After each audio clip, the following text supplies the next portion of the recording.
ও নগেন কা ক'ত যাবা হে?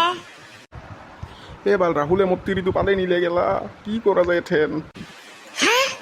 রাহুলে তো তিরি পালে নীল? কি কয় হে নগেন কা? কিহৰ কাৰণে কি হৈছিল?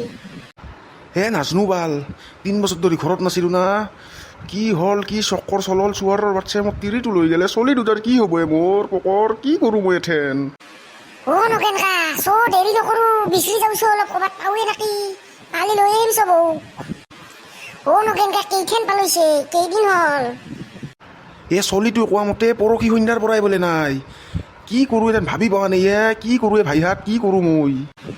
হাও পৰহিয়ে পালৈছে ইখেৰলৈকে চুহাগৰাত হৈ গৈছে যা, নতুন চলি জন্ম দিব পকৰ। তই আৰু যাই লাভ নাই, বিচাৰি নাপাওঁ নাই দেখোন আৰ। হেই কি কোৱা তই এইগিলাত নকবি। ৰ মই অলপ বিচাৰি যাওঁ, যি আছে মই বিচাৰি যাওঁ একবাৰ, পাওঁ যদি পাওঁ, নাপলি নাই ইয়াৰ। বাপ্পা ঐ গুলি যাবা দিছে দেখোন, কহে গেল দেখাই নাপালো দেখোন। ভাল কহে গেল গমেই নাপালো, টেনচন মানুহজৰো।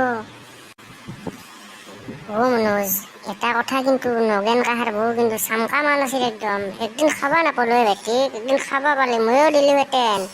ৰাহুলে কিন্তু বম প্লেয়াৰ, বেটাই তাহাৰ ঘৰত যাই কামটো কৰলা, আমি একোৱেই নাপালো।